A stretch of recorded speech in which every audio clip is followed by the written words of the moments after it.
Hello friends, destination studio platform पे आपका स्वागत है। और मैं अभिषेक सिसोदिया एक बार फिर से आपके लिए करंट अफेयर्स लेकर के आया हूँ। जैसा कि हम लोग बात कर रहे थे आपसे कि 17th बीपीएससी के लिए हम लोग रिवीजन मॉड्यूल लेकर के आएंगे। इसमें हम लोग कोशिश करेंगे कि आज से लेकर के जो भी पिछले 10 मंथ्स के इंपॉर्टेंट करंट अफेयर्स है उसके लिए आपको प्रिपेयर कराया जाए, और जो भी इंपॉर्टेंट टॉपिक्स हैं उनको पिक्टोरियल रिप्रेजेंटेशन के साथ, अच्छे क्वेश्चन के साथ चीज़ों को आपके सामने लेके आ जाए। तो ये हमारा पहला मॉड्यूल है। इसके साथ अब धीरे धीरे और भी मॉड्यूल्स आएंगे, आपके रिवीजन मॉड्यूल्स के नाम से बेसिकली ये होंगे। ओके, तो आप लोग इनको मिस ना करें, ये 17th बीपीएससी के लिए बहुत ही ज़्यादा इंपॉर्टेंट होंगे आपके लिए। ओके, तो आई थिंक आप लोग अपना प्रिपरेशन को काफ़ी स्ट्रांगली कर रहे होंगे, और अभी जो समय है आपके पास चीज़ों को बहुत ही सहज तरीके से, बहुत अच्छे तरीके से करने का समय है, क्योंकि अभी कुछ दिन बाद फिर फेस्टिवल आएगा। उसके बाद आपको मोमेंटम बनाने में चीज़ें प्रॉब्लम होगी, तो बेटर होगा कि आप अपना मोमेंटम अभी क्रिएट कर ले अच्छे से, और पूजा के समय भी आप थोड़ा बहुत पढ़ाई और एंजॉय दोनों साथ में करें। और उसके बाद जस्ट पूजा खत्म होने के बाद आप एकदम कंटिन्यू, एकदम फायर फाइटर मोड के में आप लोग पढ़ाई करें 70 बीपीएससी के लिए। ठीक है, तो चलिए हम लोग स्टार्ट करते हैं अपना पहला रिवीजन मॉड्यूल 1। देखते हैं हम लोग क्या क्या चीज़ को हम लोग इंक्लूड किए हैं रिवीजन मॉड्यूल 1 में। ओके, तो लेट्स स्टार्ट।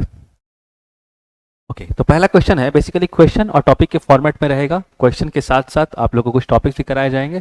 तो चलिए स्टार्ट करते हैं। पहला क्वेश्चन आप लोग के लिए है, which of the following statements is correct with respect to Bharat Ratna. सवाल क्या है आपका, भारत रत्न के संबंध में निम्नलिखित में से कौन सा कथन सही है। आपके ऑप्शंस है, first statement, in 2024 it has been awarded to 5 person. पहला कथन क्या बोल रहा है, 2024 में यह 5 व्यक्तियों को प्रदान किया गया है।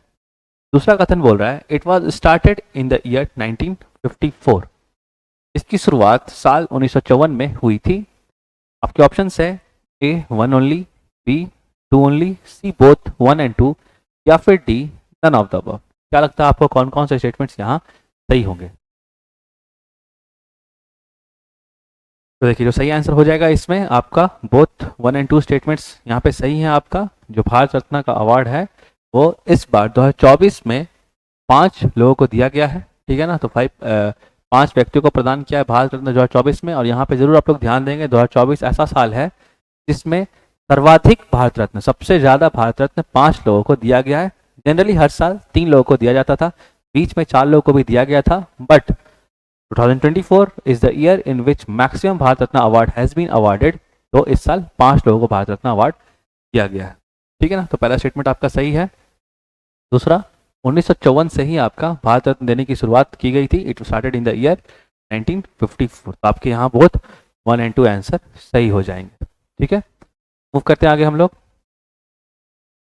तो हम लोग इसको थोड़ा डिस्कस करेंगे, इस टॉपिक को डिटेल में जानेंगे। ओके, तो देखिए, भारत रत्न की हम लोग बात करें, भारत रत्न 2024, तो it is India's highest civilian award. बोलने का मतलब कि एक तरह से भारत का सर्वोच्च नागरिक पुरस्कार है। Okay, awarded to be given in recognition of exceptional services in field of human endeavour. बोलने का मतलब ये मानव कल्याण के क्षेत्र में बहुत एक्सेप्शनल काम, मतलब बोलने का मतलब मानव प्रयास के क्षेत्र में असाधारण सेवाओं देने के लिए आपका ये अवार्ड को दिया जाता है। ओके, इसकी शुरुआत कब हुई थी, तो it started in 1954 and is also given to foreigners. यहाँ पे आपको बहुत ध्यान देना है कि 1954 में इसकी शुरुआत हुई थी, और ये जो है विदेशियों को भी ये अवार्ड दिया जाता है। तो विदेशी लोग भी इस अवार्ड को लेने के लिए सक्षम है। तो आपको कभी कभी क्वेश्चन आ जाएगा कि क्या फॉरेनर्स एलिजिबल है इस अवार्ड के लिए। जी हाँ, फॉरेनर्स भी इस अवार्ड के लिए एलिजिबल है।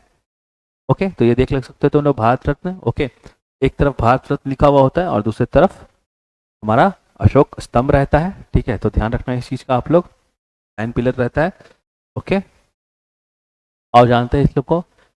हम लोग बात करेंगे कॉम्पोजिशन का, ये भारत रत्न आखिर क्या चीज का बना होता है, तो it is a bronze medal. ध्यान रखना आप लोग को, ये एक तरह का कांस्य पदक है। ठीक है, in shape of a people leaf, इसकी तरह in shape of a people leaf. बोलने का मतलब ये एक तरह से समझ लो कि पीपल के पत्ते के आकार का होता है। इसके साथ भारत रत्न के साथ और क्या दिया जाता है, तो इसके साथ एक सर्टिफिकेट भी दिया जाता है, जो कि बेसिकली किसके द्वारा साइन किया रहता है, certificate signed by president of India. Okay, तो इसके साथ जो हम लोग बेसिकली सर्टिफिकेट देते हैं वो प्रेसिडेंट ऑफ इंडिया के द्वारा साइन किया रहता है। ओके, ध्यान रखना इस चीज का। आगे अगर हम लोग बात कर ले, तो it contains no cash prize, very important, इसमें किसी भी तरह का आपको नकद पुरस्कार नहीं होता है, ठीक है ना, इसमें किसी तरह का नगद पुरस्कार नहीं होता है। हम लोग देश के इस महान व्यक्तियों के मतलब जो इन्होंने कार्य किया उनको हम लोग पैसे की तरफ उनको नहीं बोल सकते, ठीक है ना, पैसे से नहीं सोच सकते, तो इसमें कोई ऐसा कैश प्राइज नहीं है। Okay, and can also be given posthumously. Posthumously का मतलब क्या होता है? मरणों उपरांत, ये ध्यान रखना आप लोग कि इसे मरणों उपरांत भी दिया जाता है। ओके, आगे बात करते हैं हम लोग। The holder of Bharat Ratna ranks 7th in the order of precedence. आप लोग पॉलिटी में एक पढ़िएगा, ऑर्डर ऑफ प्रेसिडेंस, जिसको हिंदी में हम लोग क्या बोलते हैं? वीर्यता क्रम, ठीक है ना। उसमें आप लोग को देखेंगे कि ऐसे प्रेसिडेंट हो गए, वाइस प्रेसिडेंट हो गए, ओके, प्राइम मिनिस्टर हो गए, इनका एक ऑर्डर ऑफ प्रेसिडेंस है के सम्मान को मतलब हम लोग किस तरह से ऊपर से नीचे तक सजा सकते हैं। तो पॉलिटी में जरूर याद करना, ऑर्डर ऑफ प्रेसिडेंस बहुत बार एग्जाम से पूछा जाता है आप लोग से। तो इनका जो ऑर्डर ऑफ प्रेसिडेंस है उसमें जो भारत रत्न अवार्डीज हैं, जिनको भारत रत्न मिला हुआ है, वो 7th नंबर पे आते हैं। ओके, प्रेसिडेंट टॉप पे होता है और आप लोग जरूर देखें, इसमें क्वेश्चंस बनाए जाते हैं, ठीक है ना। तो ऑर्डर ऑफ प्रेसिडेंस में भारत रत्न होल्डर्स जो है वो 7वें नंबर पे आते हैं। आगे बात करते हैं हम लोग। The recommendations for Bharat Ratna are made by the prime minister to president of India, very important.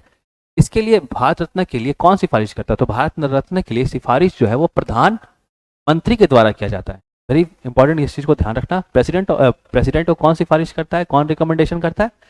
Prime minister of India recommend करते हैं भारत रत्न के, ठीक है ना। तो प्राइम मिनिस्टर रिकमेंड करते हैं, प्रधानमंत्री रिकमेंड करते हैं किसको? राष्ट्रपति को भारत रत्न पुरस्कार के लिए किनको किनको दिया जाएगा। थिंक सारे पॉइंट्स आप पे क्लियर हो रहे हैं। देखो, इनको डिटेल में जानना जरूरी है, अगर आप नहीं जानोगे तो आपको क्वेश्चंस किसी भी तरह आ सकता है। बीपीएससी हमेशा एक स्टेप आगे रहता है, तो हम लोग खुद कोशिश करेंगे एक स्टेप आगे रहने का।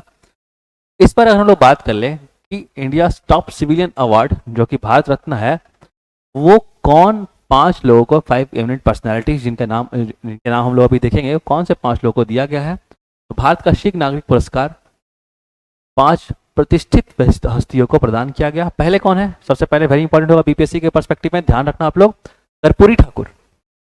ओके, तो कर्पूरी ठाकुर जो कि बिहार के फॉर्मर चीफ मिनिस्टर, बिहार के मुख्यमंत्री भी रह चुके हैं। ओके, पॉपुलरली नोन एज जननायक, वेरी इंपॉर्टेंट, आप लोग ध्यान रखना कि कर्पूरी ठाकुर जी को जननायक के नाम से भी जाना जाता है। वो जनता के नेता एक तरह से बोले जाते थे, ठीक है ना। उन्होंने बहुत सारे कार्य करे बिहार के लोगों के लिए, तो उनको जनता का नेता के रूप में, जननायक के रूप में उनको कहा जाता है। और कर्पूरी ठाकुर जी को आपको ये मरणों उपरांत भारत रत्न से नवाजा गया, ठीक है। आगे देखते हैं हम लोग दूसरे कौन से नेता है। तो लाल कृष्ण आडवाणी जी, आप लोग जान रहे होंगे, इनके भारतीय जनता पार्टी के बहुत ही प्रोमिनेंट लीडर हैं ये। ओके, तो भारतीय जनता पार्टी से आते हैं। इन्होंने डेप्यूटी प्राइम मिनिस्टर, उप प्रधानमंत्री का भी पोस्ट संभाला था, ध्यान रखना है आप लोग को, ठीक है। लाल कृष्ण आडवाणी जी को भी मिला है। अगर हम लोग बात कर ले तो पमुला पर्थी वेंकटा, और पूरा नाम जाने तो पीवी नरसिम्हा राव, आप बेसिकली पीवी नरसिम्हा राव के नाम से सुने होंगे, तो उनका फुल फॉर्म जो है वो पमुला पर्थी वेंकटा के नाम से है। इन्हें भी पोस्ट थॉमस, दैट इज मरणोपरांत इन्हें भी दिया गया है, पमुला वेंकटा नरसिम्हा राव को, पमुला पार्थी वेंकटा नरसिम्हा राव को। ही वाज ये भी यहाँ भारत के एक्स प्राइम मिनिस्टर रह चुके हैं। बेसिकली तेलुगु लीडर है, साउथ से आते हैं, and served as full 5-year term as prime minister. वो 5 साल के लिए देश के प्रधानमंत्री रहे हैं, 1991 से लेकर के 1996 तक, ठीक है ना। 1991 से लेकर के 1996 तक पीवी नरसिम्हा राव जो थे भारत के प्रधानमंत्री थे, जिन्हें अभी इस साल भारत रत्न से नवाजा गया है। ठीक, आगे देखते हैं हम लोग। चौधरी चरण सिंह, वेरी इंपॉर्टेंट, चौधरी चरण सिंह जो कि अनदर फॉर्मर प्राइम मिनिस्टर हैं, जो कि ये भी पहले प्राइम मिनिस्टर रह चुके हैं। ओके, ठीक है ना। तो ये कहाँ से आते हैं? बेसिकली पश्चिम उत्तर प्रदेश से आने वाले एक अन्य पूर्व प्रधानमंत्री हैं, एक प्रमुख नेता है, ठीक है ना। तो ध्यान रखना है इनका। आगे हम लोग बात कर ले तो M S Swaminathan. M S Swaminathan का आप नाम सुने होंगे ग्रीन रेवोल्यूशन में, एम एस स्वामीनाथन का नाम सुने होंगे हरित क्रांति में, ठीक है ना। तो उनका जो फुल फॉर्म हो जाएगा वो मन कोम्भू संबा शिवन, मन कोम्भू संबा शिवन स्वामीनाथन। ओके, इन्हें भी जो है वो मरणों उपरांत आपका ऐसे दिया गया है, भारत रत्न दिया। एम एस स्वामीनाथन बेसिकली किसी से तुम्हारे कृषि वैज्ञानिक, ये प्रख्याता कृषि वैज्ञानिक और कृषि के क्षेत्र में इन्होंने काफ़ी ज़्यादा मदद किया किसानों का के कल्याण के लिए, बहुत सारे काम करिए। लेकिन आपको पता होना चाहिए ग्रीन रेवोल्यूशन में एक्चुअली हरियाणा पंजाब ये सब जो जगह था वहाँ पे राइस की कल्टीवेशन बहुत ही ज़्यादा पड़ी, कुछ व्हीट का कल्टीवेशन हुआ। एक तरह से बोल सकते हैं कि उस समय से भारत में जो है कृषि बहुत प्रोमिनेंट, मतलब अच्छे खासे लेवल पे कृषि होने लगा। ठीक है, तो पीवी नरसिम्हा राव आप लोग, एम एस स्वामीनाथन याद रखना है। ठीक है, आओ आगे मूव करते हैं हम लोग। तो ये आपके लिए पिक्चुरल रिप्रेजेंटेशन है। मैंने आपको बोला था कि हर एक चीज़ का हम कोशिश करेंगे पिक्चर्स के फॉर्म में आपको चीज़ों को बताया जाए, जिससे आप लोग चीज़ को याद रख पाए। ठीक है, तो पिक्चुरल रिप्रेजेंटेशन पर देख लो, कर्पूरी ठाकुर जी हैं यहाँ पे, जो कि बिहार के पहले बिहार के चीफ मिनिस्टर रह चुके हैं। आगे फिर लाल कृष्ण आडवाणी जी, काफ़ी फेमस, आप लोग जान रहे होंगे इनको, जेपी के फोर फ्रंट लीडर रहे। PV Narasimha Rao, okay, former prime minister रह चुके हैं। फिर चौधरी चरण सिंह, ठीक है ना, और एम एस स्वामीनाथन। तो इन 5 लोग को आप देख करके समझ सकते हो कि इन 5 का कंट्रीब्यूशन काफ़ी ज़्यादा रहा हमारे देश में, जिस कारण से इन्हें आपका इस बार 2024 के लिए भारत रत्न से नवाजा गया है। ओके, आई थिंक याद रहेगा आप लोगों को। आगे देखते हैं हम लोग। अगला क्वेश्चन आपके लिए है, which of the following statements is correct with respect to Padma awards. अगर हम लोग बात कर ले पद्मा अवार्ड्स का, तो आपको बताना है इनमें से कौन से स्टेटमेंट सही है पद्मा अवार्ड्स को लेकर के। पहला कथन है आपका, वर्ष 2024 के लिए कुल 132 पद्म पुरस्कारों को मंजूरी दी गई है। ओके, सेकंड स्टेटमेंट बोल रहा है, पद्म पुरस्कार समिति के अध्यक्ष गृह मंत्री होते हैं। तो आपको क्या लग रहा है, क्या सही होना चाहिए आपके? अगर इंग्लिश में रिपीट कर दे तो, for the year 2024 total 132 Padma awards has been awarded. Second statement, the chairman of Padma awards committee is home minister. क्या लग रहा है आपको, क्या क्या सही होना चाहिए? आपके ऑप्शन है A 1 only, B 2 only, C both 1 and 2, या फिर डी नन। तो इनकेस आपको अगर जरा सा भी डाउट हो तो मैं आपको क्लियर कर दूं यहाँ पे कि भारत में इस 2024 के लिए 132 पद्मा अवार्ड्स दिए गए हैं। ये कथन एकदम सही है, मगर जो चेयरमैन होता है पद्मा अवार्ड्स कमेटी का, वो होम मिनिस्टर नहीं होता, वो प्राइम मिनिस्टर होता है। आपको यहाँ पे एकदम ध्यान रखना है, होम मिनिस्टर नहीं, बेसिकली जो चेयरमैन होता है दैट इज प्राइम मिनिस्टर। ठीक है, इसका जो सही आंसर हो जाएगा दैट इज 1 ओनली, केवल एक इसका सही उत्तर हो जाएगा। यहाँ पे इस तरह से हमको चीज़ों को ध्यान रखना है। ठीक है ना, तो जो सही है वो प्राइम मिनिस्टर होता है। यहाँ पे आप लोग ध्यान रखिएगा, पद्मा अवार्ड्स कमेटी का चेयरमैन। ठीक है, तो केवल एक सही हो जाएगा। थोड़ा फिगर याद रखना, 132 पद्मा अवार्ड्स। और अगर पद्मा अवार्ड्स में आप लोग को अगर क्वेश्चन आ जाए तो आप लोग जरूर ध्यान रखना कि सबसे ऊपर अगर सिविलियन अवार्ड बोला जाएगा आप लोग को, तो सबसे पहले भारत रत्न, ठीक है, इसके बारे में हम लोग बात किए। उसके बाद आ जाएगा पद्म विभूषण, उसके बाद आएगा पद्म भूषण,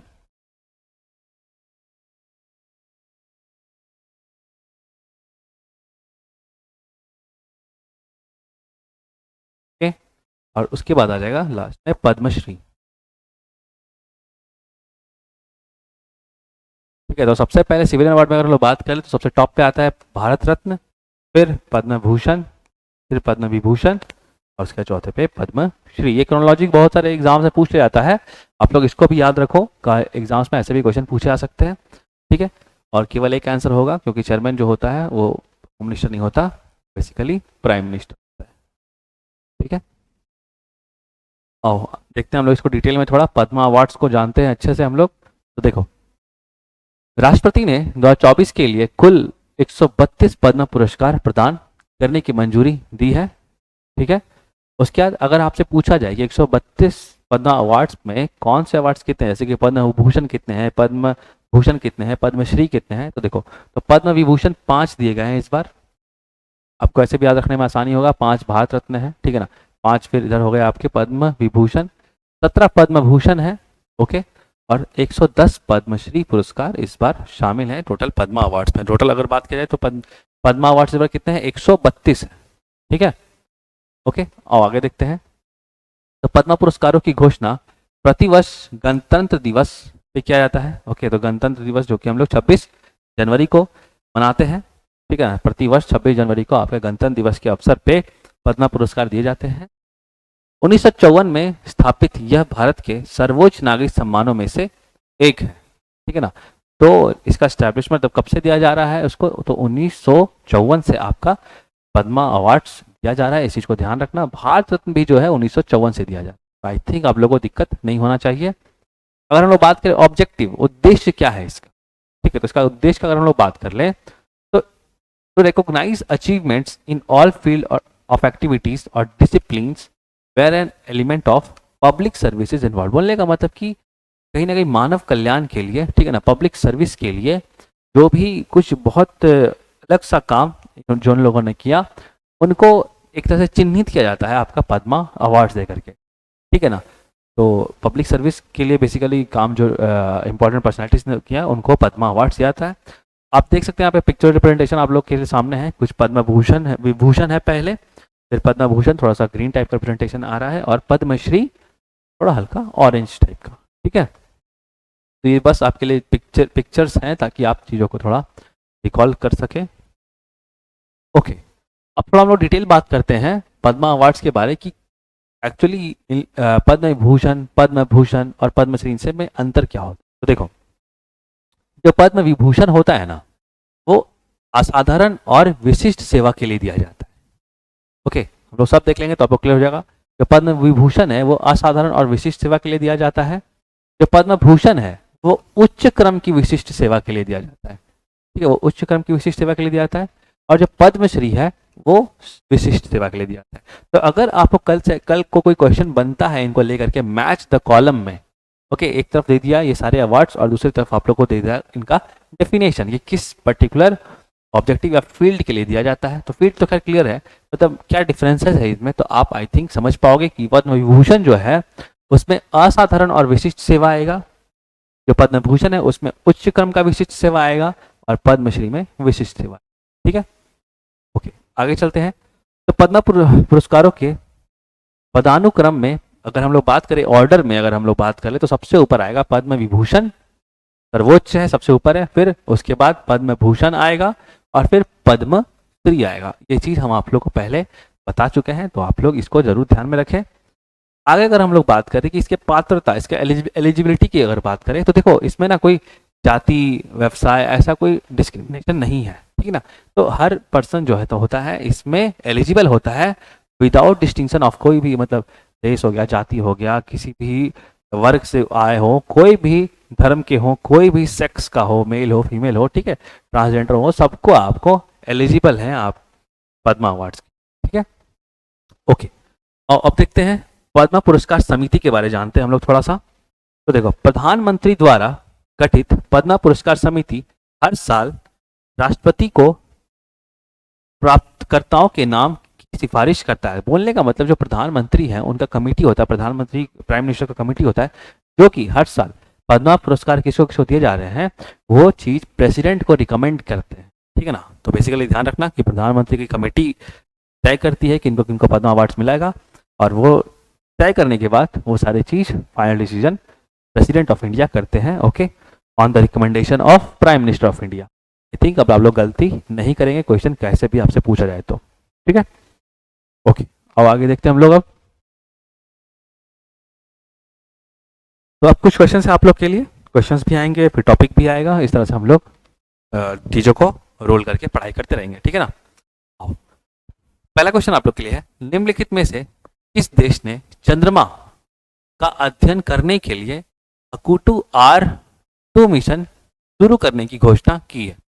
हकुटू R2 मिशन कौन सा देश ने अभी रिसेंटली चालू किया है, आपको ये बताना है। आपके ऑप्शंस है ए जापान, बी चीन, सी ताइवान या फिर डी फिलीपींस।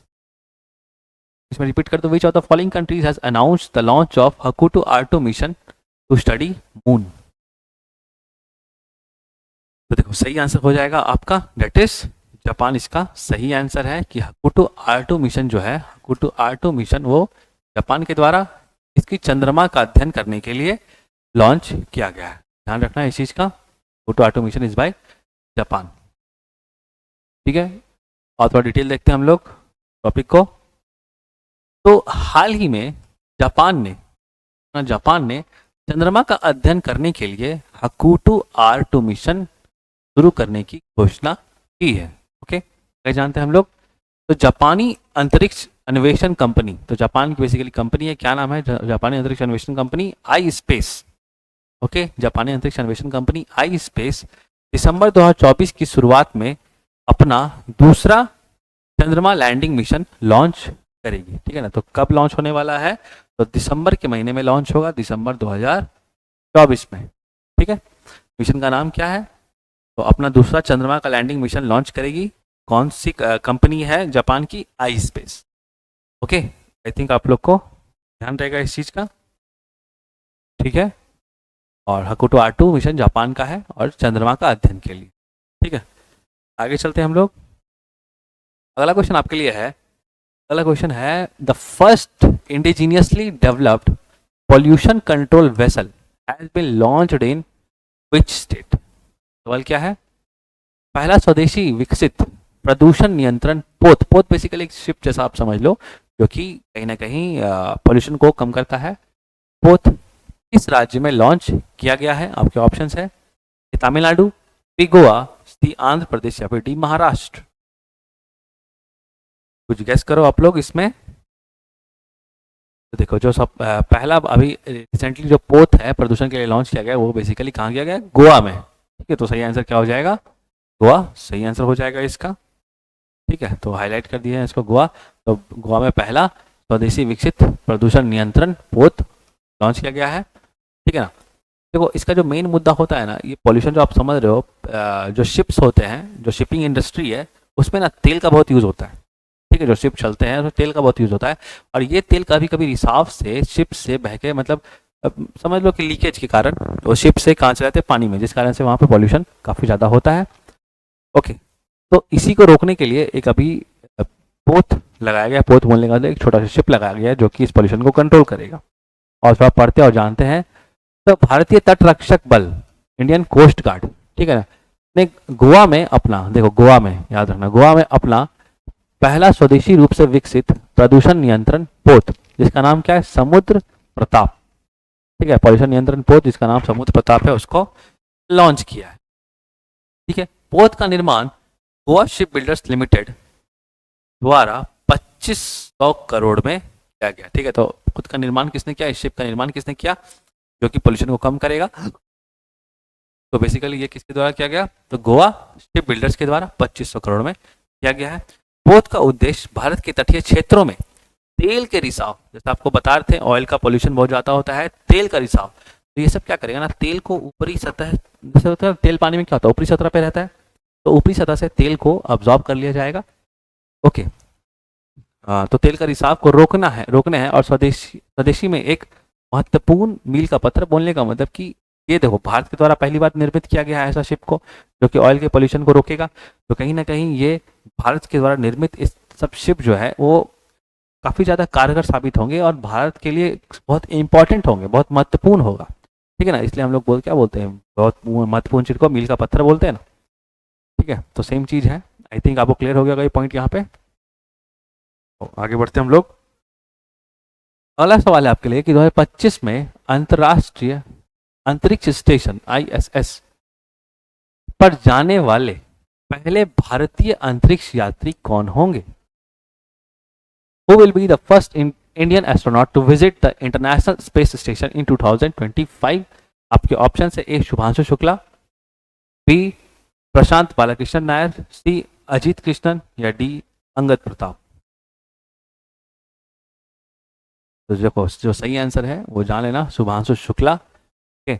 ये नाम आप लोग जरूर याद रखो, आपको बहुत सारे एग्जाम्स में देखने को मिलेंगे ये नाम।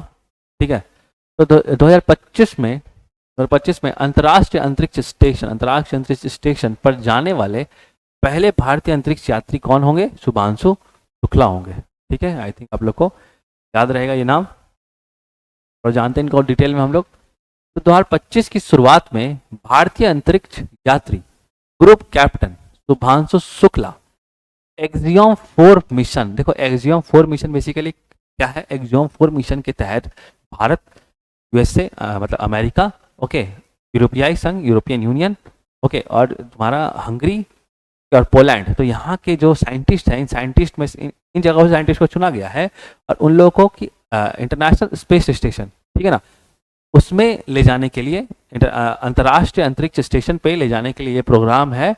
ओके, तो आप लोग इसको जरूर देखना। मैंने एग्जाम 4 को कवर पहले भी किया है, बाद में भी करूंगा, एग्जाम 4 मिशन, ठीक है ना। तो भारत की तरफ से कौन जा रहे हैं? शुभांशु शुक्ला जा रहे हैं। ओके, अगर वो मतलब उनके जाने पे क्या हुआ कि अंतर्राष्ट्रीय स्पेस स्टेशन पर भारत की पहली मानव उपस्थिति को चिन्हित करेगा। जब अगर शुभांशु शुक्ला पहुंचते हैं तो कहीं ना कहीं भारत से शुभांशु शुक्ला पहले ऐसे पर्सन होंगे, पहले से व्यक्ति होंगे या एस्ट्रोनॉट होंगे जो कि अंतर्राष्ट्रीय स्पेस स्टेशन पे, अंतरिक्ष स्टेशन पे पहुंचेंगे भारत की तरफ, ठीक है। ओके, याद रखना इस चीज का। आगे मूव करते हैं हम लोग। ये शुभांशु शुक्ला जी हैं, आपके लिए पिक्चर रिप्रेजेंटेशन जैसा कि मैंने बताया था मैं जरूर लेकर के आऊंगा, ताकि हर एक चीज जो है ना, अब आप एकदम क्लियर कट हो जाइए। आपका जो 70 बीपीएससी है इसमें आपको एकदम करंट अफेयर सेक्शन में 30 में कम से कम नहीं तो 25 या 26 मार्क्स आपको जरूर लेके आना है। मैं एकदम अनप्रैक्टिकल टारगेट नहीं बोल रहा हूँ 30 में 30 लेके आएंगे, लेकिन 25 प्लस जरूर रखना है हम लोग को, ठीक है ना, जिससे कि आप लोग और सब सेक्शंस में थोड़ा भी मेहनत करेंगे तो आप लोग जरूर इस बार आपको मेंस देने का मौका मिलेगा, ठीक है। तो ये शुभांशु शुक्ला जी हैं, आपको पता है कि ये भारत की तरफ से इंटरनेशनल स्पेस स्टेशन पे जाने वाले हैं। ओके, तो अगर पहले बात करें तो फाइटर पायलट थे इंडियन एयरफोर्स में, और कुछ डिटेल है, बहुत ज़्यादा इंपॉर्टेंट नहीं है, आप पल नाम जान के याद रख, ठीक है। मूव करते हैं आगे अगले क्वेश्चन पे हम लोग। अगला क्वेश्चन है, ऑस्ट्रेलिया द्वारा खेलों की मेजबानी से हटने के बाद राष्ट्रमंडल खेल 2026 की मेजबानी कौन करेगा? क्वेश्चन क्या है आपका? Who will host the Commonwealth games 2026 after Australia withdrew from hosting the games. तो ऑस्ट्रेलिया ने बैकआउट कर दिया एक्चुअली राष्ट्रमंडल खेल 2026 को उद्घाटन करने से। तो अब ये कौन उद्घाटन करेगा? तो इसका सही आंसर हो जाएगा आपका स्कॉटलैंड, ठीक है ना। उत्तर क्या हो जाएगा? स्कॉटलैंड। तो आप लोग, तो अब जो राष्ट्रमंडल खेल हैं 2026 के का जो होस्ट करने वाला है वो स्कॉटलैंड इसकी मेजबानी करेगा, ठीक है। और जानते हैं थोड़ा हम लोग, तो स्कॉटलैंड की राजधानी ग्लासगो, याद रखना ग्लासगो क्या है, और स्कॉटलैंड की राजधानी है। और 26 राष्ट्रमंडल खेलों 2026, ठीक है ना, और 26 राष्ट्रमंडल खेलों की मेजबानी से ऑस्ट्रेलिया के पीछे हटने के बाद 2026 राष्ट्रमंडल खेल कौन कर रहा है? अब स्कॉटलैंड करेगा, ठीक है ना। ग्लासगो आपका 2026 का राष्ट्रमंडल खेल का मेजबानी करेगा। ग्लासगो क्या है? बेसिकली स्कॉटलैंड का कैपिटल है, राजधानी है, ठीक है। राष्ट्रमंडल खेल की अगर लोग बात कर ले तो ये 23वां संस्करण है राष्ट्रमंडल खेलों का, ठीक है। 2026 में आयोजित किया गया था, 2026 से आपका 2026 में आयोजित जो किया जाना है वो 23वां संस्करण होगा, जो कि आपका कहाँ खेला जाएगा? Scotland, Glasgow, Scotland. थोड़ा सा अगर हम लोग बात कर ले तो ग्लासगो इससे पहले भी आपका 2012 में राष्ट्रमंडल खेलों का सफलतापूर्वक मेजबानी कर चुका है, ठीक है। पहला राष्ट्रमंडल खेल अगर हम लोग बात कर ले तो वो 1930 में आयोजित किया गया था। तो पहला राष्ट्रमंडल खेल कब आयोजित किया गया था? 1930 में, ठीक है। अगले क्वेश्चन पे देखते हैं हम लोग। निम्नलिखित में से किस शहर में सफाई मित्र सम्मेलन आयोजित किया गया था? तो सफाई मित्र सम्मेलन अभी हाल ही में आपको बताना है किस शहर में आयोजित किया गया था। आपके ऑप्शन है ए नई दिल्ली, बी उज्जैन, सी मुंबई या फिर D Varanasi. Which of the following city सफाई मित्र सम्मेलन वॉज ऑर्गेनाइज्ड? सही आंसर जो हो जाएगा आपका डेट इज उज्जैन, ठीक है। तो उज्जैन में आपका इस बार सफाई मित्र सम्मेलन, निम्नलिखित में से किस शहर में सफाई मित्र सम्मेलन आयोजित किया गया? तो सही आंसर हो जाएगा उज्जैन, ठीक है। देखो 19 सितंबर को उज्जैन में सफाई मित्र सम्मेलन को आयोजित किया गया। इसके द्वारा आयोजित किया गया था तो राष्ट्रपति द्रौपदी मुर्मू ने इस सम्मेलन में भाग लिया और सफाई कर्मचारियों को सम्मानित किया। ओवरऑल अगर हम लोग बात करें तो 1000 से अधिक सफाई मित्र ने इसमें भाग लिया था, ठीक है। यहाँ पे आपको क्लियर हो जाएगा ये पॉइंट। आगे मूव करते हैं अगला क्वेश्चन। अंतर्राष्ट्रीय शांति दिवस 2024 का विषय क्या है? What is the theme of International Day of Peace 2024? आपके ऑप्शन है A and racism build peace, B cultivating a culture of peace, C actions for peace या फिर D recovering better for an equitable and sustainable world. देखो actually इसका जो theme है English में दिया हुआ है, इसलिए मैं इंग्लिश में बता रहा हूँ। तो कल्टिवेटिंग कल्चर ऑफ पीस, ठीक है ना। तो शांति की संस्कृति को एक्चुअली बढ़ावा देना है, इंक्रीज करना है, ठीक है ना। ये चीज़ आप इसका फुल फॉर्म जान लोगे। तो cultivating a culture of piece, इसका थीम था क्या चीज़ का, इंटरनेशनल डे ऑफ पीस का। तो आगे और जानते हैं हम लोग। तो ये हो गया इसका कल्टिवेटिंग कल्चर ऑफ पीस, तो संस्कृति को पीस करना या बढ़ावा देना, आपका ये बार का थीम था क्या चीज़ का, इंटरनेशनल डे ऑफ पीस का। ओके, थोड़ा डिटेल में जानते हैं हम लोग, आओ इस चीज़ को। तो अंतर्राष्ट्रीय शांति दिवस प्रति वर्ष 21 सितंबर को मनाया जाता है। ध्यान रखिएगा कि अंतर्राष्ट्रीय शांति दिवस हर साल 21 सितंबर को मनाया जाता है। इसका उद्देश्य क्या है, शांति को बढ़ावा देना और शांतिपूर्ण और टिकाऊ दुनिया के लिए वैश्विक एकता के महत्व को उजागर करना। बोलने का मतलब कि हम लोग किस तरह से पीसफुली रह सकें, और कहीं ना कहीं ये चीज़ जो है किसी भी देश की उन्नति के लिए बहुत ज़रूरी है। तो कैसे विश्व भी आपस में पीसफुल रह करके कहीं ना कहीं एक तरह से बोल सकते हो ना कि डेवलपमेंट की तरफ, उन्नति की तरफ प्रगति कर सकता है। ओके, और जहां हम लोग बात करें कि थीम क्या था, तो आप लोग ये ध्यान देना, कल्टिवेटिंग कल्चर ऑफ पीस का थीम था इस बार, ठीक है। अगला क्वेश्चन है, हाल ही में भारत ने एशियाई चैंपियनशिप ट्रॉफी खिताब जीतने के लिए किसे हराया, ठीक है। तो whom did India defeated recently to win the Asian championship title, trophy title. आपके ऑप्शन है ए दक्षिण Korea, B Nepal, C China या फिर डी मलेशिया। कुछ गेस करने की कोशिश करो। तो देखो जो सही आंसर हो जाएगा दैट इज सी चाइना। तो बेसिकली भारत ने चाइना को हरा के इस बार जो एशियाई चैंपियनशिप ट्रॉफी जीता है, ठीक है। तो आप देख सकते हो कि India wins 5th Asian championship trophy title. Okay, तो एशिया चैंपियनशिप ट्रॉफी जो होता है वो किस चीज़ के लिए होता है, कौन सी गेम के लिए होता है, हॉकी के लिए, ठीक है। आगे मूव करते हैं अगला क्वेश्चन। हाल ही में जारी ग्लोबल पीस इंडेक्स 2024 के अनुसार दुनिया का सबसे शांतिपूर्ण देश कौन है। तो 24 में जो अभी जारी किया गया ग्लोबल पीस इंडेक्स, तो आपको बताना दुनिया का सबसे शांतिपूर्ण यानी कि दुनिया का सबसे पीसफुल कंट्री कौन सा है। आपके ऑप्शंस हैं New Zealand, B Finland, B Iceland या फिर डी स्वीडन। तो अभी जो सबसे ज़्यादा पीसफुल कंट्री है वो हो जाएगा आपका आइसलैंड, ठीक है। ध्यान रखना है इसका, अभी सबसे ज़्यादा पीसफुल कंट्री आइसलैंड, ठीक है। तो हाल ही में जारी ग्लोबल पीस इंडेक्स 2024 के अनुसार, ग्लोबल पीस इंडेक्स 2024 के अनुसार आइसलैंड जो है वो सबसे ज़्यादा शांतिपूर्ण कंट्री है। और थोड़ा जानते हैं इसके बारे। तो हाल ही में अंतर्राष्ट्रीय थिंक टैंक, एक इंस्टीट्यूट है, अंतर्राष्ट्रीय थिंक टैंक एक इंस्टीट्यूट है, institute for economics and peace, very important, IEP, institute for economics and peace द्वारा ग्लोबल पीस इंडेक्स का 18वां संस्करण जारी किया गया था। तो कौन सा संस्करण था, 18वां संस्करण था, याद रखना आप लोग को। इसके अनुसार आइसलैंड दुनिया का सबसे शांत देश है। इस सूचकांक में तो दुनिया का सबसे शांत देश कौन सा हो गया, आइसलैंड हो गया। दूसरा सबसे इंपॉर्टेंट इंफॉर्मेशन जो हम लोग को जानना चाहिए, इस सूचकांक में भारत का स्थान कितना है, 116वां स्थान है भारत का, ठीक है। तो भारत गॉट 116 पोजीशन इन इस चीज में वर्ल्ड पीस इंडेक्स, ठीक है ना, ग्लोबल पीस इंडेक्स, जो किसके द्वारा रिलीज किया जाता है, institute for economics and peace, ठीक है। तो कभी कभी आपसे ये भी सवाल पूछ लिया जाता है कि आखिर कौन सा इंस्टीट्यूट है जो कि ग्लोबल पीस इंडेक्स निकालता है।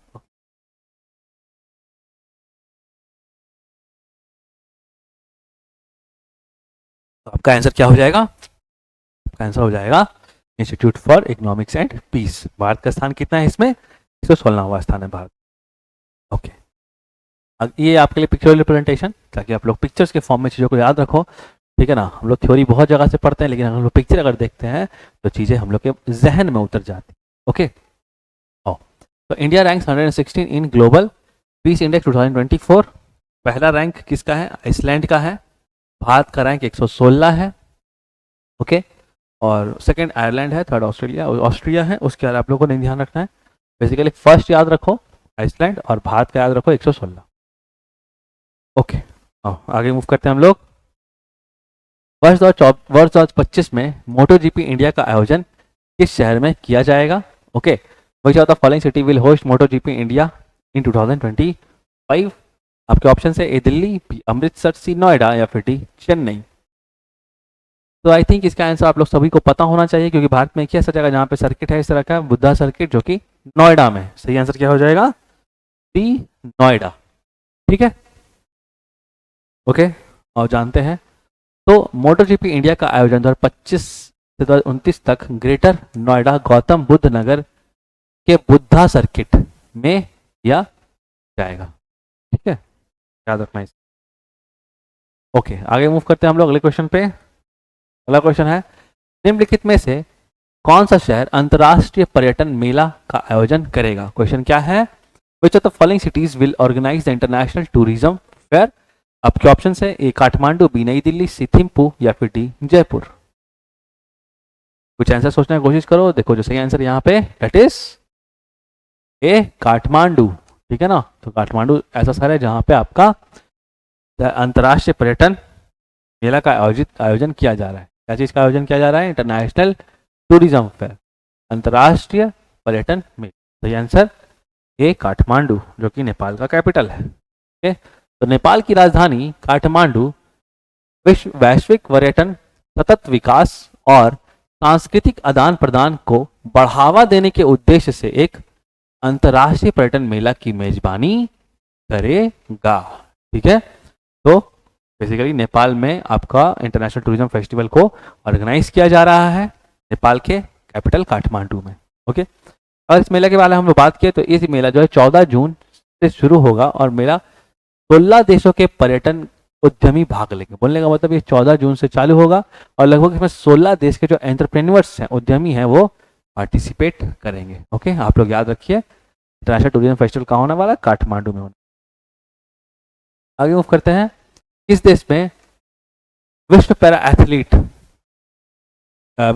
एथलीट ग्रैंड प्रिक्स, विश्व पैरा एथलेटिक ग्रैंड प्रिक्स का आयोजन किया गया है, जिसमें सौरभ शर्मा ने 2 स्वर्ण पदक जीते हैं। वेरी इंपॉर्टेंट, सौरभ शर्मा ने कहाँ पे अभी विश्व पैरा एथलेटिक ग्रैंड प्रिक्स हुआ जिसमें उन्होंने 2 गोल्ड मेडल्स जीता है, 2 गोल्ड मेडल। सही आंसर क्या हो जाएगा? सही आंसर हो जाएगा आपका ए स्विट्जरलैंड।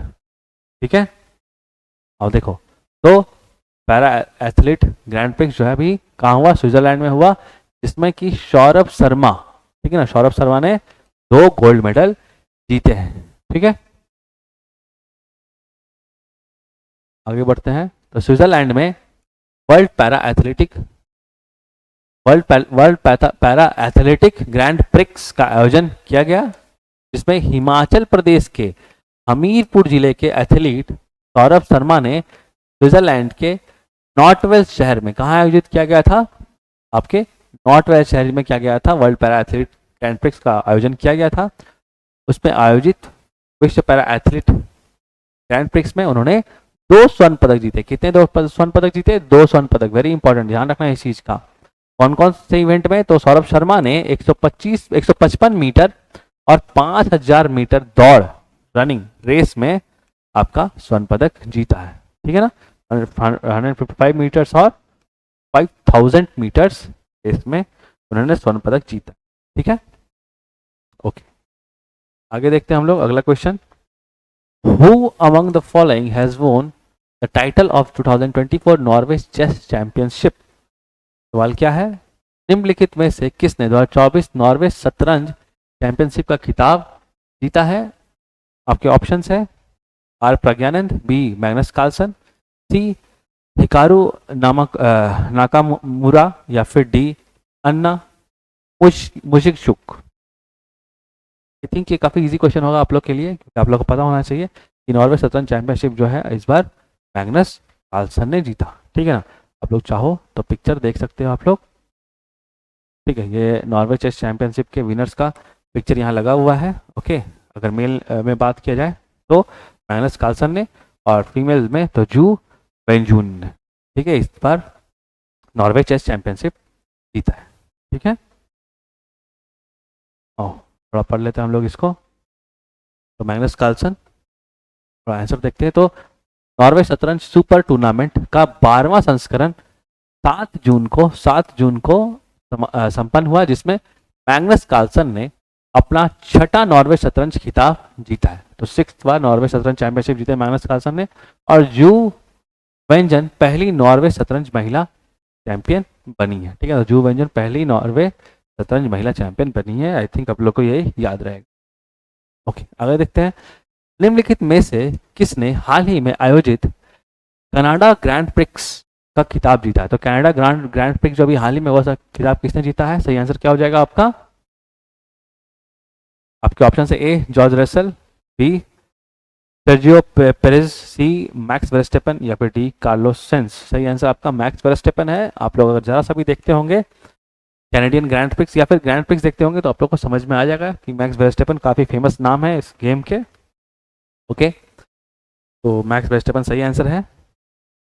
तो 2024 Canada grand prix race report और हाइलाइट्स के अनुसार मैक्स वेरस्टेपन ने लैंडो नॉर्सी को रोमांचक मैच में हरा करके और विक्ट्री किया इस चीज का, कैनेडियन ग्रैंड। ठीक है, ओके, ये पहले वाला पिक्चर जो नॉर्वे चेस चैंपियनशिप का था। आगे देखते हैं। निम्नलिखित में से कौन सा देश भारत का तीसरा सबसे बड़ा निर्यात गंतव्य बन गया? क्वेश्चन क्या है? क्वेश्चन है कि which of the following country has become India's third largest export destination? आपके ऑप्शन है A Netherland, B England, C Germany, या फिर डी बांग्लादेश। देखो जो सही आंसर हो जाएगा एक्सपोर्ट डेस्टिनेशन की हम बात करेंगे तो नेदरलैंड भारत का तीसरा सबसे बड़ा एक्सपोर्ट डेस्टिनेशन बन चुका है। सही आंसर ए नेदरलैंड है। ओके, और देखते हैं। तो नेदरलैंड 2023-24 के दौरान अमेरिका और संयुक्त अरब अमीरात के बाद भारत के तीसरे सबसे बड़े निर्यात गंतव्य के रूप में उभरा है। तो बोलने का मतलब अगर सबसे पहला बात किया जाए कि निर्यात का सबसे बड़ा गंतव्य भारत के लिए कौन सा है, तो अमेरिका हो गया फर्स्ट नंबर पे। फिर कौन सा है? संयुक्त राज्य अमीरात, यूएई, और उसके बाद फिर नेदरलैंड। ठीक है, तो ये सब चीज़ आप लोग जरूर ध्यान रखना यहाँ पे। ठीक है, यूएस सबसे ऊपर है, फिर यूएई फर्स्ट, सेकंड, और उसके बाद फिर तुम्हारा नेदरलैंड्स थर्ड है। किस चीज़ में? एक्सपोर्ट डेस्टिनेशन में। ठीक है ना, 2023-24 का डाटा है। आगे देखते हैं। तो नेदरलैंड में स्वस्थ निर्यात वृद्धि दर्ज करने वाली मुख्य वस्तुएं, मतलब कौन कौन सा चीज़ है जिसमें कि एक्सपोर्ट ज़्यादा हुआ है? तो पिछले वर्ष जो है पेट्रोलियम, ठीक है ना, पेट्रोलियम उत्पाद। ओके, बिजली के सामान यानी इलेक्ट्रॉनिक गुड्स जो होंगे, इलेक्ट्रॉनिक गुड्स हो गया, पेट्रोलियम हो गया। ओके, पेट्रोलियम प्रोडक्ट्स हो गया। और फिर फार्मास्यूटिकल दवाइयाँ हो गई, कुछ केमिकल्स हो गए। तो ये सब चीज़ जो है मुख्य रूप से शामिल थे आपके एक्सपोर्ट में, जिनका अभी हाल ही में आयात मतलब कि निर्यात किया गया। ठीक है, तो ध्यान रखना इस चीज़ का। तीसरा सबसे बड़ा निर्यात गंतव्य ओके नेदरलैंड हो। आगे मूव करते हैं अगले क्वेश्चन पे हम लोग। भारत की पहली बहुउद्देशीय हरित हाइड्रोजन पायलट परियोजना कहाँ शुरू की गई थी? ओके, तो आपके ऑप्शन है यहाँ पे ए हिमाचल प्रदेश, बी राजस्थान, सी उत्तर प्रदेश, या फिर डी केरल। इंग्लिश में रिपीट कर दे तो India first multipurpose green hydrogen pilot project अभी हाल में कहाँ लॉन्च किया गया? सही आंसर जो हो जाएगा आपका ए हिमाचल प्रदेश हो जाएगा। ठीक है, तो हिमाचल प्रदेश में आपका क्या लॉन्च कर दिया गया? पहला बहुउद्देशीय हरित हाइड्रोजन, ठीक है ना, multipurpose green hydrogen pilot project. Green hydrogen आप लोग को हम बताए थे, कोई भी जैसे अगर वाटर है मान लो, तो वाटर में हम लोग क्या किया? हाइड्रोजन कर लिए। कैसे? तो फोटोलाइसिस से क्या किया? हाइड्रोजन निकाल लिया। फोटोलाइसिस करने के लिए क्या होता है? यहाँ पे हम लोग को करंट देना पड़ता है। ठीक है ना, तो क्या होता है? करंट देना पड़ता है। ओके, तो ये अगर हम लोग कहीं ना कहीं रेन्यूएबल सोर्सेज से, रेन्यूएबल एनर्जी से अगर हम लोग, बोलने का मतलब नवीनीकरण ऊर्जा सोर्स से अगर हम लोग बनाएंगे करंट और उस करंट का यूज करेंगे फोटोलाइसिस के लिए, हाइड्रोजन को निकालने के लिए, तो ये जो हाइड्रोजन निकलेगा इसको हम लोग क्या बोलते हैं? ग्रीन हाइड्रोजन बोलते हैं। ठीक है, ये सब चीज़ हम क्लास में पहले बताएं। और उसका जो पहला प्लांट है वो हिमाचल प्रदेश में लग रहा है। ठीक है, तो भारत की पहली बहुउद्देशीय ग्रीन हाइड्रोजन पायलट परियोजना का हाल ही में सतलुज जल विद्युत निगम, ठीक है ना, सतलुज जल विद्युत निगम द्वारा हिमाचल प्रदेश के झाकड़ी में 1500 मेगावाट नापता झाकड़ी हाइड्रो पावर स्टेशन में उद्घाटन किया गया। ठीक है, तो नापता झाकड़ी याद रखना, नापता झाकड़ी के नाम से भी आप लोग को आ सकता है कि नापता झाकड़ी हाइड्रो पावर स्टेशन के नाम से है फेमस।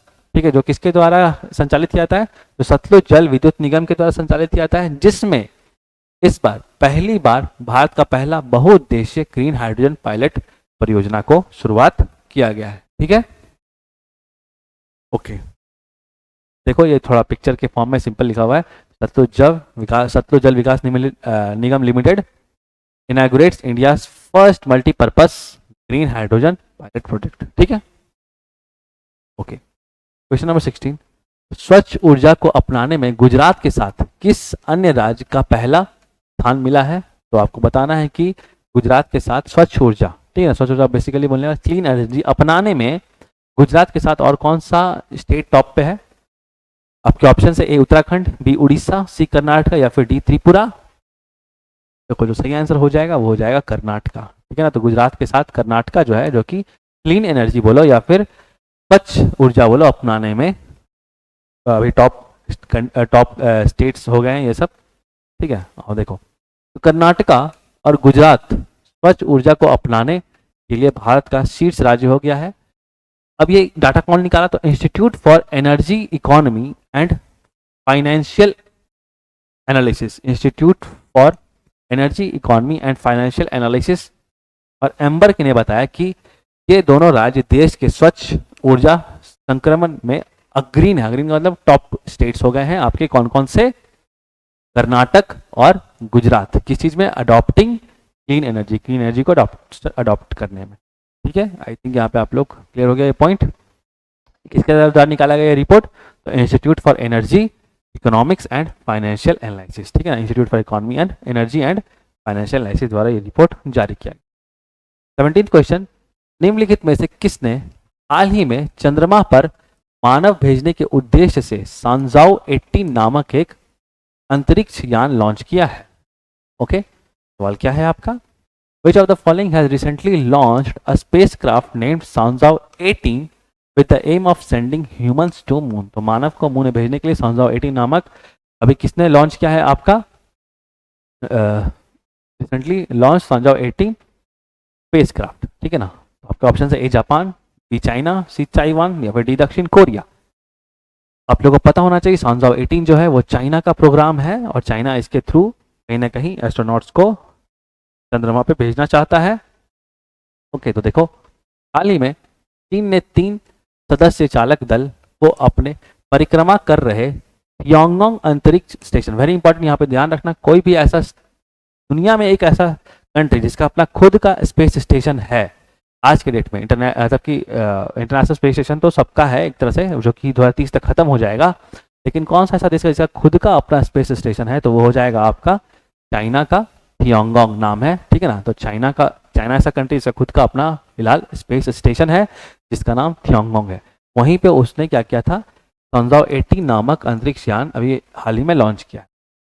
यह मिशन चीन के महत्वाकांक्षी अंतरिक्ष कार्यक्रम का हिस्सा है जिसका उद्देश्य 2030 तक अंतरिक्ष यात्रियों को चंद्रमा पर ले जाना है या चंद्रमा पर रखना है। सिंपल समझ सकते हो कि 2030 तक इसका उद्देश्य है कि चंद्रमा तक लेकर के जाया जाएगा अंतरिक्ष यात्रियों को। ठीक है, सांजाओ 18 आप लोग याद रखिएगा, इसका मिशन है चाइना का। ठीक है, ये आप एक पिक्चर देख सकते हैं सांजाओ 18। ठीक है ना, तो China Shenzhou 18 manned space docks with space station combination, ये चाइना स्पेस स्टेशन का है। ठीक है, चाइना का स्पेस स्टेशन का नाम क्या है? थियांगोंग, रखना ये नाम थियांगोंग। ठीक है ना, थियांगोंग। ठीक है, ओके, अगला क्वेश्चन आप लोग के लिए, निम्नलिखित में से किस देश में G7 शिखर सम्मेलन आयोजित किया जाएगा? आपके ऑप्शंस है अमेरिका, कनाडा, इंग्लैंड, इटली। तो आपको बताना है कहाँ पे G7 समिट बेसिकली ऑर्गेनाइज किया जा चुका है। थोड़ा प्रिंटिंग ये हो गया है कि पहले से ये हुआ है, तो अभी आपको ऐसा लग रहा है। तो सही आंसर आपका है इटली में G7 किया गया। आप लोग ध्यान रखो इस चीज़ का, इटली में। ठीक है, तो देखो निम्नलिखित G7 जो है, G7 शिखर सम्मेलन जो है अभी ऑर्गेनाइज किया गया इटली में। ठीक है, जान लेते हैं हम लोग। तो इटली में 13 से 15 जून 2024 तक इटली के पुगुलिया, याद रखना जगह का नाम क्या है, पुगुलिया। ठीक है, पुगुलिया में 2024 G7 शिखर सम्मेलन की मेजबानी करेगा। एक्चुअली कर लिया, थोड़ा पेंटिंग पहले का है इसलिए लग रहा है, रिवीजन सेशन है आप लोग का, इसलिए सारी चीज़ों को एक साथ कराया जा रहा है। इटली से पहले, मतलब कि इटली किसके बाद, जापान के बाद 7वीं बार G7 की अध्यक्षता कर रहा है। इससे पहले जो G7 हुआ वो कहाँ हुआ, जापान में हुआ था। ठीक है, 2023 का, 2024 का कहाँ हुआ, इटली में। ठीक है, अब हम लोग जान लेते हैं G7 में कौन कौन से मेंबर हैं। तो G7 में दुनिया के 7 उन्नत अर्थव्यवस्था हैं, जैसे कि तो G7 दुनिया की 7 उन्नत अर्थव्यवस्था का एक अनौपचारिक समूह है। कौन कौन है इसमें, Canada, France, Germany, Italy, Japan, United kingdom और संयुक्त राज्य अमेरिका। ठीक है, तो आप लोग नाम जरूर याद रखो, Canada, France, Germany, Italy, Japan, United kingdom और संयुक्त राज्य अमेरिका। भारत देखो G7 का मेंबर नहीं है, लेकिन एक स्पेशल इन्विटीज, मतलब स्पेशल गेस्ट के तौर पे भारत को वहाँ पे बुलाया गया था, उनको निमंत्रण मिला था भारत को, इसलिए प्रधानमंत्री मोदी जी भारत की तरफ से गए थे G7 के मीटिंग में। ठीक है, भारत G7 का मेंबर नहीं है। ठीक है ना। अगला क्वेश्चन, निम्नलिखित में से किसकी मदद से हरियाणा सरकार हरियाणा स्वच्छ वायु परियोजना शुरू करेगी। ठीक है, क्वेश्चन क्या है, with the help of which of the following the Haryana government will launch the Haryana clean air project. तो हरियाणा क्लीन एयर प्रोजेक्ट किसकी मदद से शुरू कर रही है हरियाणा गवर्नमेंट। आपके ऑप्शन है, A World Bank, B IMF, C organisation for economic cooperation development या फिर डी एशियन डेवलपमेंट बैंक। अगर आपको किसके मदद से हरियाणा गवर्नमेंट जो है इस बार स्वच्छ क्लीन एयर प्रोजेक्ट लॉन्च कर रही है, कुछ गैस कर सकते हैं आप लोग। देखो जो सही आंसर हो जाएगा, जो लोग भी विश्व बैंक गैस कर रहे हैं सही गैस कर रहे हैं, वर्ल्ड बैंक एक्चुअली सही आंसर हो जाएगा। ठीक है, तो देखो निम्नलिखित में से किसके मदद से हरियाणा सरकार हरियाणा स्वच्छ वायु परियोजना शुरू करेगी, तो विश्व बैंक के मदद से। ठीक है ना, Haryana government Haryana clean air project, okay, that is world bank. तो ये आप समझ सकते हैं यहाँ पे कि हरियाणा सरकार विश्व बैंक की मदद से सतत विकास के लिए हरियाणा स्वच्छ वायु परियोजना शुरू कर रही है। That is Haryana government starting Haryana clean air project for the sustainable development with the help of world bank. Okay, world bank की मदद से ये हरियाणा गवर्नमेंट जो है हरियाणा स्वच्छ वायु परियोजना Haryana clean air project launch कर रही है। ठीक है, ये आपके लिए पिक्चोरियल रिप्रेजेंटेशन है।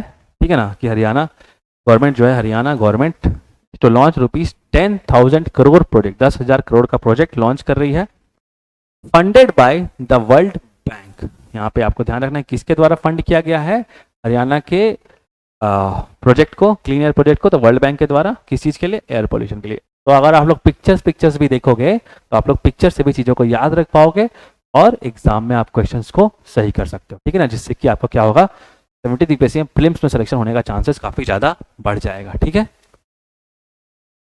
ओके, तो आज के लिए इतना ही था। Thank you so much friends. अगर वीडियो अच्छा लगा तो इसको ज़रूर लाइक करें। हम लोग कोशिश कर रहे हैं कि और पिक्चर्स को इंक्लूड करें जिससे कि आप लोग को ये करंट अफेयर जो है दिमाग में एकदम बैठ जाए और 70 BPSC में आपको काफ़ी ज़्यादा हेल्प मिले। ठीक है, मिलते हैं इसी तरह के वीडियो में नेक्स्ट जल्द ही आप लोग से। ठीक है, और कोशिश करेंगे कि चीज़ों को और इस तरह से प्रेजेंट किया जाए जो कि आपके जहन में उतर जाए करंट अफेयर्स, और जो करंट अफेयर्स का डर है लोगों में कि वो कवर नहीं हो पाता, वो चीज़ आप लोग को ज़रूर। ठीक है ना, हम लोग कोशिश करेंगे बिहार का भी जो भी करंट अफेयर्स उसका एक सेशन लिया जाए, जिसमें कि 1-2-3 सेशन लिया जाए जिसमें कि हम लोग बिहार के भी करंट अफेयर्स को ओवरऑल कवर करेंगे। ठीक है, मिलते हैं आपसे जल्द ही, तब तक के लिए thank you so much and please you take care of yourself.